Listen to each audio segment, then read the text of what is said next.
자, 오늘 골로새 3장 5절에서부터 11절에 있는 말씀인데요. 5절 시작을 할 때 그랬습니다. 그러므로 땅에 있는 지체를 어떻게 하라고요?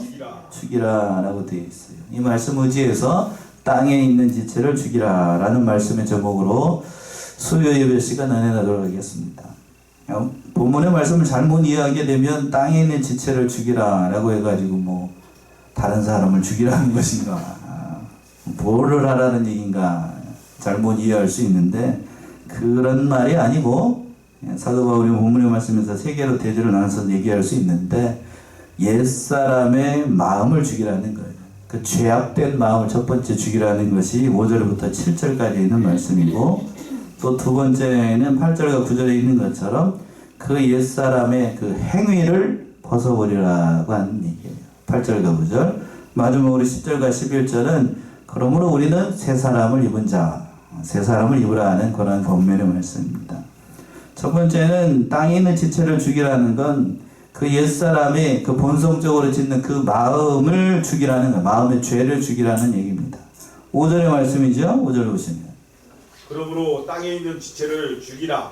곧 음란과 부정과 사욕과 악한 정욕과 탐심이니 탐심은 우상 숭배니라. 그러므로 땅에 있는 지체를 죽이라.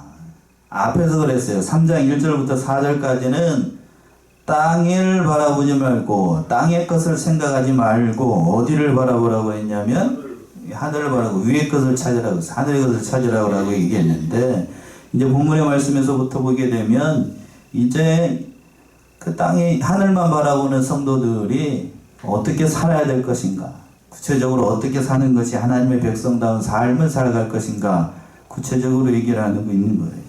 그래서 땅에 있는 지체를 죽이라는 거예요. 하늘을 바라보기 위해서는 우리가 땅에 있는 지체를 죽여야 되는데, 그 땅에 있는 지체라고 하는 건 두 가지로 얘기를 하고 있는 거예요. 5절과 7절에서는 그래서 마음으로, 그러니까 그리스도인으로 거듭난 사람이 그 마음으로 성품적으로 짓는 죄악에서 벗어나야 된다는 얘기예요. 그 죄악, 마음으로부터 짓는 죄를 죽이라는 얘기입니다. 그리고 5절, 이제 8절과 9절은 그 마음에서 벗어나 그 마음이 구체적으로 행위로 나타나게 되는데, 그 행위적인 측면에서 잘못된 그 죄악을 벗어버리라는 얘기예요. 두 가지를 얘기를 하고 있는 거예요. 그 마음의 생각에서 일어나는 모든 죄를 다 죽여야 된다는 거예요. 그리고 또 행위로서 나타나는 모든 것들을 다 벗어버려야 된다는 얘기입니다. 그러니까 땅에 있는 지체를 죽인다는 얘기는 다른 지체 그런 얘기가 아니고 내 몸 이 얘기가 아니라, 이게 상징적인 의미인데, 뭐라고 하냐면 인간의 타락한 본성, 육신의 부패성을 얘기를 하는 거예요. 땅에 있는 지체를 죽이라는 얘기는, 그러니까 내 마음으로 짓는 모든 죄악, 거듭났으면서 불구하고 성도라고 부르심을 받았음에도 불구하고 여전히 죄악 가운데 남아있는 그 육신의 부패성을 죽이라는 얘기예요. 자, 로마 7장으로 한번 가보세요. 로마 7장 22절에서부터 23절. 로마 7장 22절 23절.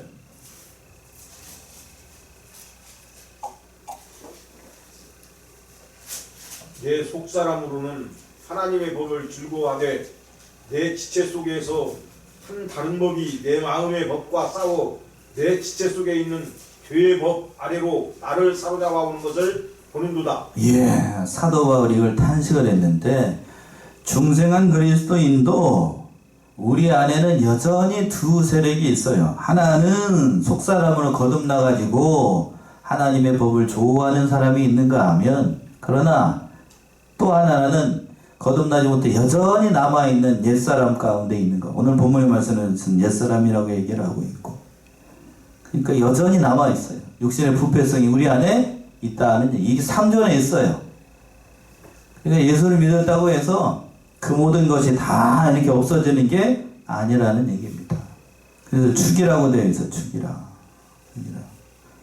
원어적인 의미는 단호하게 완전히 죄에 대해서 그 모든 것을 없애버려야 된다는 의미가 담겨 있습니다. 적극적으로, 그러니까 죄와 싸워서, 히브리서에도 그랬죠. 죄와 싸울 때 어떻게 싸우라고요? 뭐를 흘리기까지?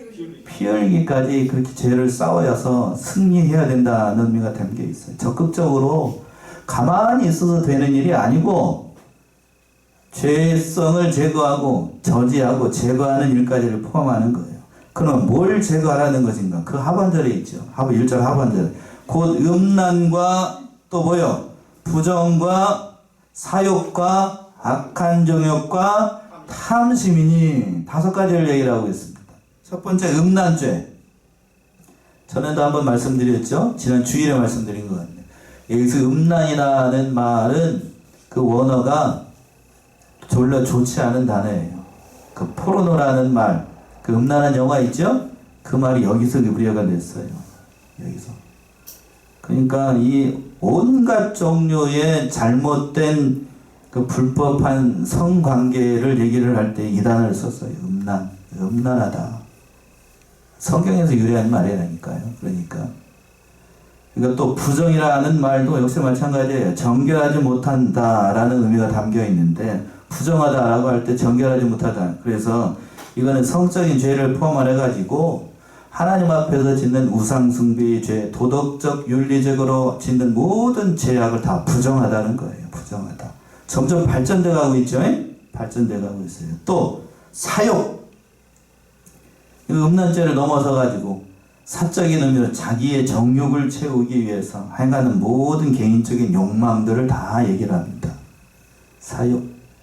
그리고 네 번째 무슨 정욕이라고 그랬어요? 악한 정욕. 그러니까 이거는 더 넓어져 가지고 범위가 넓어져 가지고 그러니까 음란죄를 포함을 해가지고 일반적인 세상에서 행하고자 하는 모든 잘못된 세상적인 걸 추구하는 그런 욕심을 얘기를 하는 겁니다. 그리고 마지막으로 뭐라고 얘기를 했냐면 탐심이라고 얘기했어요.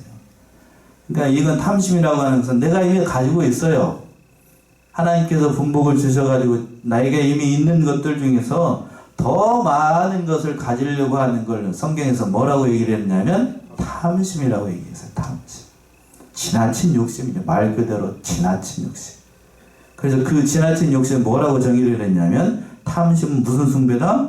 우상숭배다. 그러니까 사도 바울이 여기에서 보게 되면 마음의 죄악의 근원이 되는 이 5가지를 지적을 하면서 일일이 얘기해서 다시 한번 읽기도 좀 민망합니다만 찾아보면 다시 한번 보시면 음란죄, 또 부정한 것, 사욕, 악한 정욕, 이 탐심 5가지를 지적을 했는데 이 5가지 죄악의 그 근간을 이루는 가장 밑바닥에 자리 잡고 있는 게 뭐냐면 뭘 것 같아요? 탐심이에요. 탐심. 아담의 아내가 누구지요? 하와지요? 하와가 선악과를 보는 순간 무슨 마음이 들었다고요? 탐심이 생겼어요. 탐심. 남자가 여자를 보고서 매력을 느낀다. 그런 것도 다 무슨 생각이 들어서 생긴 거죠? 탐심이 생긴 거. 요즘은 남자만 그런 게 아니에요. 지금 거꾸로 된 세상이라 여자들도 남자 예쁘게 생긴 남자들을 보게 되면 다 그런 마음이 있대요. 참 목사로서 얘기하기가 나쁘끄러운 대목들인데 그런 죄악에서 벗어나야 된다는 얘기입니다. 탐심은 사도 바울의 입장에서 봤을 때 그건 우상숭배라고 우상숭배이시냐. 하나님께서 이미 다 주셨어요. 믿는 자에게 먹고 살 만큼 다 주셨고 그런데 그 모든 걸 넘어서 가지고 아내도 주셨잖아요. 남편도 주시고 그런데 분명히 본처를 주고 저기 사랑해야 될 남편과 아내를 줬음에도 불구하고 그 사람 말고도 다른 사람과 무슨 썸씽이 일어나는 것처럼 얘기하는 그건 다 죄악이라고요. 죄악. 자, 야고보 1장을 한번 갑시다. 왜 이런 탐심이 일어나는가? 야고보 1장 14, 15. 오직 각 사람이 시험을 하는 것은 자기 욕심에 끌려 미혹됨이니 욕심이 잉태한 즉 죄를 낳고 죄가 장성한 즉 사망을 낳느니라. 오직 각 사람이 시험을 받는 것은 뭐에 끌려서? 자기 욕심에 끌려서. 자기 욕심에 끌려서 죄를 짓게 되는 거고 시험에 넘어가게 되는 거고 욕심이 잉태가지고 결국 죄를 짓게 만들고 그것이 사망에 이르게 된다는 얘기입니다. 그러니까 우리가 죄를 짓는 근본적인 이유는 다 어디에서 나와요? 탐하는 마음, 탐심에서 나오는 겁니다. 그러니까 그 마음을 어떻게 하라고요? 죽이라고요. 적극적으로 죽여야 돼요. 적극적으로. 가만히 있어서는 죄와 싸워서 승리할 수가 없어요. 아무리 유능하고 잘나고 똑똑한 사람이라고 할지라도 이게 한번 탐심이 일어나게 되면 이걸 이겨낼 수가 없어요. 성령의 도우심이 아니면 믿는 사람도 역시 마찬가지예요. 성령의 충만함을 받아가지고 하나님의 도우심이 없이는 인간의 힘으로는 이 탐심을 제어하기가 어렵다니까. 나는 그렇지 않습니다, 목사님. 그렇게 장담할 사람이 아무도 없다고요. 성경에서 보게 되면 그 음란죄, 탐심의 죄가 들어오게 되면 다 100이면 100 넘어간 사람들이 많습니다. 그렇죠? 삼손도 여자를 탐하는 그런 마음이 있어가지고 결국 그 하나님께서 말씀하신 그 비밀을 얘기하지 말라고 그랬는데 그 얘기를 했다가 뭐가 뽑히고 놈 뽑히고 맷돌 돌리는 신세가 됐어요. 그리고 또 성경 역사 가운데 이스라엘 역사 가운데 가장 선한 왕이라고 얘기하는 누구요? 다윗. 다윗도 여자를 보고 무슨 마음이 들었어요? 그 마음이 들어서 음란한 마음이 들어가지고 자기 충신의 아내를 갖다가 자기로 그냥 자기 여자로 만들어버리고 그 남편 어떻게 하고? 죽이고 그런 죄악을 범하게 되는 거예요. 누구도 장담할 수 없어요. 저는 성경을 보면서 다윗이 그런 죄를 지을 것이다. 누구도 상상할 수 없는 일이죠. 다윗도 넘어져요. 다윗도 넘어지고 장담할 수가 없는 거예요. 장담할 수가 없습니다. 이런 죄악에서 마음을 죽여야 돼요. 이런 죄악이 있게 되면 하나님의 뭐가 임하는가? 6절이죠? 6절 보시면 이것들을 인하여 하나님의 진노가 임하느니라. 예, 이것들을 인하여 하나님의 진노가 임한다. 이것들은 그 죄 때문에 하나님의 진노가 임한다는 거예요. 예수님이 우리 모든 죄값을 십자가에서 다 지불하시고 그 공로로 우리가 구원을 받았습니다. 그러므로 성도는 행위에 있어서는 아무렇게나 해도 된다. 주장하는 사람들이 가끔 있어요. 그러니까 믿고 난 다음에는 내가 어떤 죄악에서든지 다 예수님께 도말하셔가지고 죄악에서 벗어났으니까 아무렇게 해서 막 살아도 된다. 막 살아도 돼요? 네, 그렇지 않습니다. 막 살아봐. 막 살면은 하나님의 진노가 임하고 하나님의 교회의 전도의 문이 막히게 되고 그것 때문에 믿는 자가 덕이 되지 않는 것뿐만 아니라 성한 교회에서 믿음 생활하기도 어렵고 또 그 모든 일들을 통해서 하나님의 영광이 다 가려지게 돼요. 지금 자금에 우리 대한민국의 사정이나 이 기독교가 힘을 발휘하지 못하는 이유가 어디에 있는가? 전 여기에 있다라고 봐요. 우리가 하나님의 백성으로서 그 죄악된 길에서 바로 서지 못하고 온전한 하나님의 사람으로 서나가지 못하니까 이 기독교가 점점 어려워지게 됩니다. 그래서 믿지 않는 사람들 같은 경우에는 기독교 얘기하면 기독교라고 부르지 않아요. 뭐라고 부른다고요? 개야 불을 붙여가지고 무슨 도? 개. 그렇게 얘기합니다. 제가 제 목사 입으로 잠깐만 얘기하기 어려우니까. 그렇게 불러요. 그렇게 불러. 그것이 다 그 죄악된 길에서 우리가 바로 서지 못하기 때문이에요. 그 죄를 계절에 나누게 되면 어떻게 되는가? 하반절에서 그랬죠? 하나님의 뭐가 임하게 된다고요? 진노가 임한다. 그래서 하나님의 진노가 임한다. 진노라는 말의 원어적인 의미는 그거예요. 그 컵에 과일즙이 가득 차 있는 상태를 얘기하는 거예요. 이 컵 안에 뭐가 가득 찼다고요? 과일즙이 꽉 차 있어요. 꽉 차게 되면 어떻게 되죠? 언젠가는 이게 쏟아지게 됩니다. 그러니까 하나님의 진노가 꽉 차 있어요. 과일 빵빵하게 차 있는 것처럼. 진노가 쌓여있으니까 결국에는 하나님께서 그걸 다 쏟아부을 때가 있다는 얘기입니다. 뭐 때문에? 죄가 장성하게 되면. 성경에서는 그래서 그걸 그렇게 표현하는 거예요. 죄가 장성하게 되면 하나님께서 진노가 쏟아지게 되는 거예요. 노아의 때와 같이 또 소돔 고모라 때와 같이 하나님의 진노가 쏟아지게 되는 겁니다.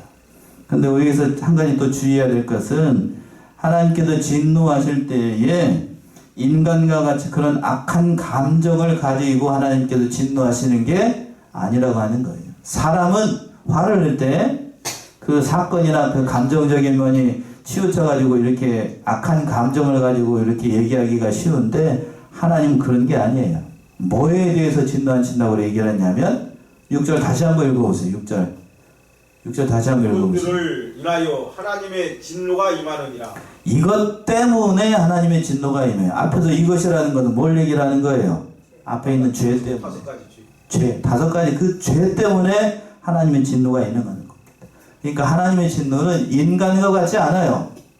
하나님께서 우리에게 진노하시는 그 죄 때문이에요.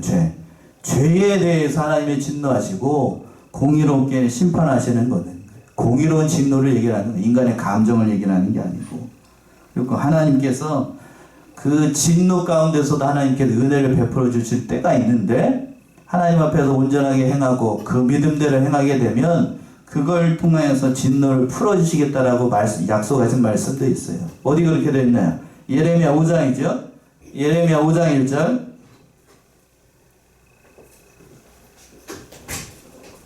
예레미야 5장 1절. 5장 6절. 예. 너희는 예루살렘 거리로 빨리 왕래하며 그 넓은 거리에서 찾아보고 알라. 너희가 만일 공의를 행하며 진리를 구하는 자를 한 사람이라도 찾으면 내가 이 성을 사하리라. 예. 너희는 예루살렘 거리로 빨리 왕래하며 그 넓은 거리에서 찾아보고 알라. 너희가 만일 공의를 행하며 진리를 구하는 자를 몇 사람 찾으면? 한 사람이라도 찾으면. 그러니까 하나님은 공의대로 행하고 진리대로 행하고 말씀대로 행하는 사람 몇 사람을 원하는 거예요? 한 사람. 한 사람을 원해요. 한 사람. 하나님은 숫자가 많은 거 원치 않습니다. 많은 걸 원치 않아요. 진리대로 행하는 사람 그 한 사람을 통하여서 하나님의 나라를 이루어나가게 만들고 그 사람을 통해서 믿음의 역사를 이루어나가는 거예요. 우리도 이 사실을 깨닫고 우리도 이 말씀을 따라서 하나님의 진리대로 행해야 됩니다. 그런데 우리는 그 전에 어떻게 행하였는가? 본문 돌아서 7절 보시면 7절.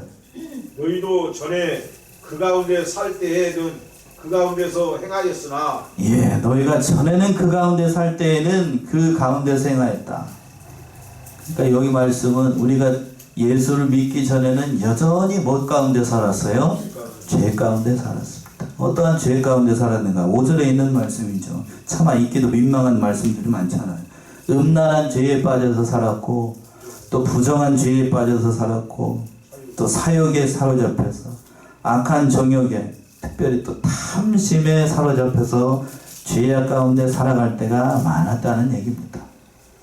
여기에는 저도 그렇고 여러분도 다 마찬가지예요.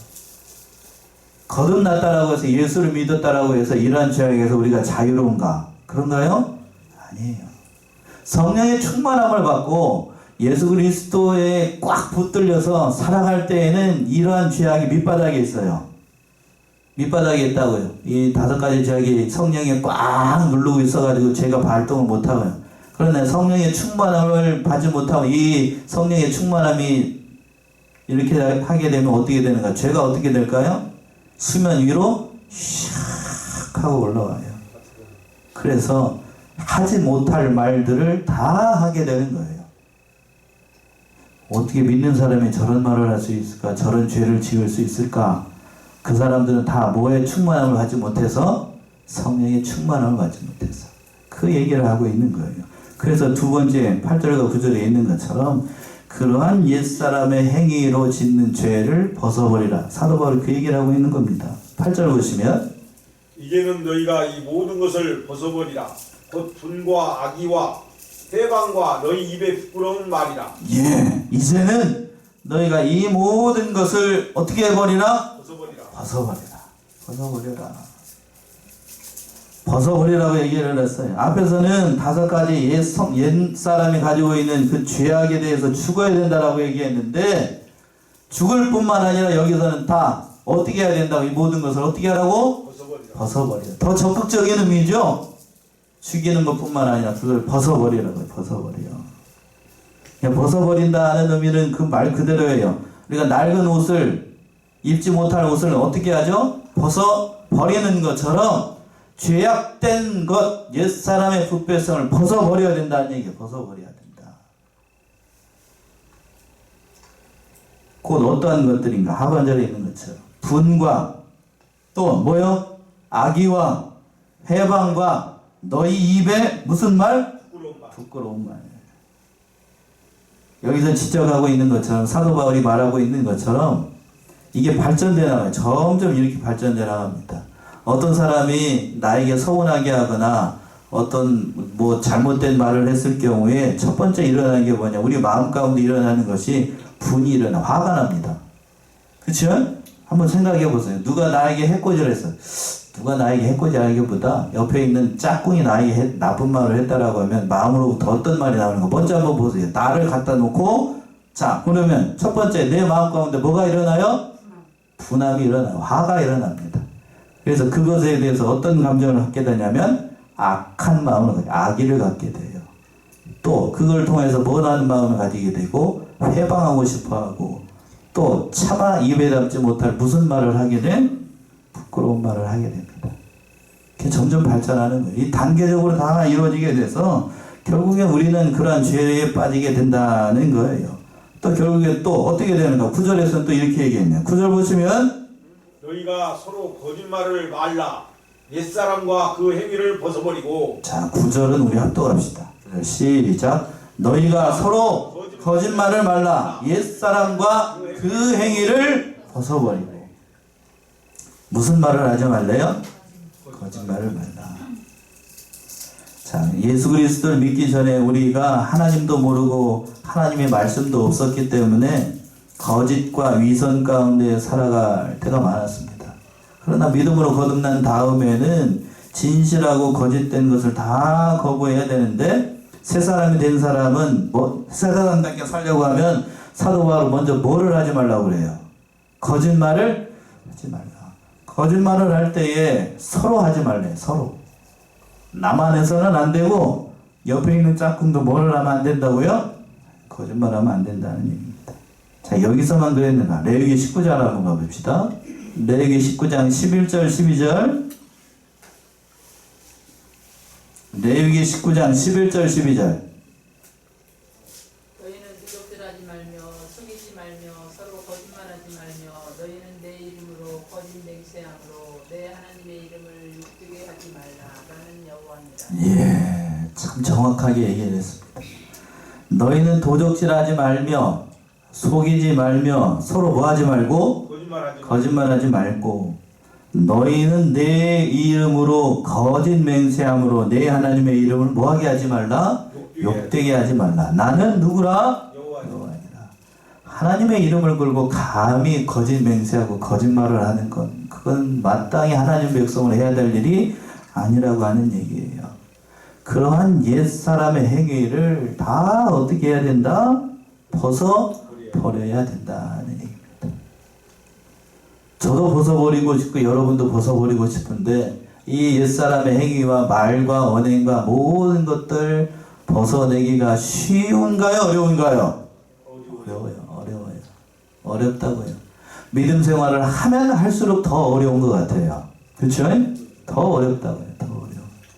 얼마 전에 저희 어머니가 그 김장을 해가지고 김장을 한다고 그래서 저기 그 같이 이렇게 딱 모여가지고 집사람도 가고 저도 가고 해가지고 하고 난 다음에 보쌈도 싸먹고 그랬거든요. 삶아 먹고 그랬는데 요즘은 그 어머니가 김장을 하시면서 하시는 말씀이 그 뭐라고 무슨 얘기를 하면서 집사람 무슨 얘기를 하면서 그 어머니가 그래도 믿음이 좀 있으신지 사람이 본성이 바뀌는 것이다 안 바뀌는 것이다?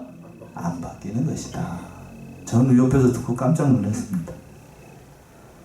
그러니까 아무리 목사가 얘기를 하고 좋은 말을 하고 설교를 이렇게 열심히 해도 사람의 본성은 잘 바뀌지 않습니다. 잘 바뀌지 않아요. 언제 바뀌는가? 언제 바뀔까요? 죽을 때가 다 돼서. 죽을 때가 돼서. 오늘 본문의 말씀에서도 사도 바울이 그걸 이미 깨달은 건지도 몰라요. 죽이라, 벗어버리라 하는 것도 누가 살아있을 때는 이게 어렵죠? 내가 살아있을 때는 어려워요. 내가 살아있으면 절대로 죽을 수가 없고 또 벗어낼 수도 없어요. 새 옷 버리려고 해봐요. 자, 우리 집에서 이제 얼마 새 옷 이렇게 딱 주면은 새 옷 버리기 쉬워요, 어려워요? 그거 어떻게 버려요? 낡은 옷도 아니고 새 옷인데 그러나 그게 날 가지고 보기에도 저기 하고 그러면 이게 다 버리는 것처럼 우리도 다 죽고 낡아야만 우리 잘못된 것이 다 벗어지게 됩니다. 그러니까 죽어야 돼. 내가 죽어야 이 벗어낼 수 있는데 내가 죽는다는 게 말처럼 쉽지 않아요. 그러니까 죽어야 됩니다. 죽어야 돼. 그래서 그 사람을 그 모든 행위를 다 벗어버리고 그럼 벗어내고 어떻게 살라는 것인가? 마지막 10절과 11절에 있는 것처럼 새 사람으로 살라는 얘기예요. 10절 보시면 10절 새 사람을 입었으니 이는 자기를 창조하신 자의 형상을 쫓아 지식에까지 새롭게 하심을 받는 자니라. 예. 새 사람을 어떻게 하였으니? 입었으니 입을 것이니 입었으니 입었으니. 그러니까 저와 여러분들 예수 그리스도를 믿어가지고 이미 새 사람이 되었다는 얘기예요. 그렇죠? 새 사람이 됐어요. 예수를 믿는 순간 이미 우리는 하나님의 백성이 됐고 구원을 받았고 천국 시민이 되었고 오늘 본문의 말씀에 있는 것처럼 새 사람을 어떻게 하고 이미 입었어요. 입었어. 그러니까 우리는 입었으니까 새 사람답게 어떻게 해야 될까? 이제 살아가야 됩니다. 살아가야 돼요. 새 사람답게 사는 걸 오늘 본문의 말씀에서 하반절에는 사도 바울은 뭐라고 얘기를 했냐면 그 하반절 보세요. 이는 자기를 창조하신 자의 무엇을 쫓아? 형상을 쫓아 어디에까지? 지식에까지 새롭게 하심을 받은 자다. 이게 무슨 말이냐면 하나님의 형상을 쫓아 하나님을 더욱더 알아가는 것이 새 사람이 입었다라고 하는 얘기예요. 그러니까 우리가 하나님의 백성을 거듭났다라고 하면 나를 구원하신 주님이 어떠한 분인지를 점점 어떻게 하는 것? 알아가는 것. 그걸 얘기를 하고 있는 거예요. 그래서 사도 바울은 빌립보 3장에서 그래서 이 고백이 그냥 나온 고백이 아닙니다. 빌립보 3장 자주 인용하는 말씀이죠. 빌립보 3장 7절에서부터 9절 그러나 무엇이든지 내 유익하던 것을 내가 그리스도를 위하여 다 해로 여긴 분더러 또한 모든 것을 해로 여기면 내 주 그리스도 예수를 아는 지식이 가장 고상하기 때문이라. 내가 그를 위하여 모든 것을 잃어버리고 배설물로 여기는 그리스도를 얻고 그 안에서 발견되려 하니 내가 가진 은혜는 율법에서 난 것이 아니요 오직 그리스도를 믿음으로 말미암은 것이니 곧 믿음으로 하나님께로부터 난 의라. 그랬지요. 자, 사도 바울이 얘기를 했습니다. 뭐라고 그랬냐면 그러나 무엇인지 내가 유익한 것을 내가 그리스도를 위하여 다 뭘로 여겨요? 해로운 것으로 여깁니다. 그리스도 가장 중요하기 때문에 그 말씀 8절에 있는 것처럼 또한 모든 것을 해로 여김은 내 주 그리스도 예수를 아는 지식이 어떠하기 때문에 가장 고상하기 때문에 가장 고상하니까 예수 그리스도 외에 다른 모든 것들은 다 배설물과 같이 해로운 것으로 여겨요. 오늘 본문에서는 그대로 돌아와서 골로새서는 이 얘기를 하는 거예요. 바로 하나님이 어떠한 분이고 예수 그리스도가 어떠한 분인지를 알아서 새 사람답게 사는 것이 하나님의 백성이라는 얘기입니다. 그러니까 사도 바울은 이 말씀 속에서 그렇게 얘기를 하고 싶은 거예요. 골로새 성도들이 이 사실을 깨닫는다라고 하면 21세기 성안의 성도들이 이 사실을 깨닫는다라고 하면 예수님 하나님이 얼마나 값지고 귀한 분인지를 바로 깨달아서 그 하나님의 백성답게 살기를 바라는 마음으로 사도 바울이 이 얘기를 하고 있는 거예요. 그 하나님의 백성으로 살아가는 것에 있어서는 누구도 차별이 없다라고 얘기하고 있어요. 마지막 11절의 말씀이죠. 11절 보시면 거기는 헬라인과 유대인이나 할례당과 무할례당이냐 아니나 야인이나 스구디아인이나 종이나 자유인이 분별이 있을 수 없나니 오직 그리스도는 만유시요 만유 안에 계시니라. 예, 여기에는 차별이 없다고요. 어려운 게 아니고 다시 한번 볼까요? 거기는 헬라인과 유대인이나 할례당과 무할례당이냐 야만인 얘기하는 거야. 야만인이나 스구디아인이나 종이나 자유인이나 뭐가 없어요? 분별이 없다. 분별이 없다는 게 차별이 없다는 거예요. 하나님의 백성이 돼서 하나님의 백성으로 살아가고 하나님을 알아가고 하나님의 모든 형상을 닮아나는 것에는 차별이 있을 수 없다는 얘기입니다. 누구든지 다 예수를 믿으면 구원을 얻어요. 로마 10장이죠. 한번 봅시다. 로마 10장 11절 13절 참 귀한 말씀이에요. 로마서 10장 11절 13절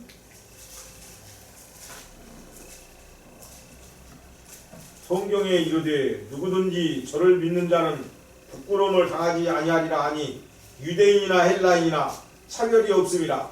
한 주께서 모든 사람의 주가 되사 저를 부르는 모든 사람에게 부유하시도다. 누구든지 주의 이름을 부르는 자는 구원을 얻으리라. 예, 참 귀한 말씀이죠. 성경에 이르되 누구든지 저를 믿는 자는 뭘 당하지 않아요? 부끄러움을 당하지 않습니다. 하나님 앞에서 부끄러움 당하지 않다. 죄에 대해서 특별히 죄에 대해서 부끄러움 당하지 않고 여기에는 유대인이나 헬라인이나 뭐가 없어요? 차별이 없어요. 한 주께서 모든 사람의 주가 되사 저를 부르는 모든 사람에게 부유하시도다.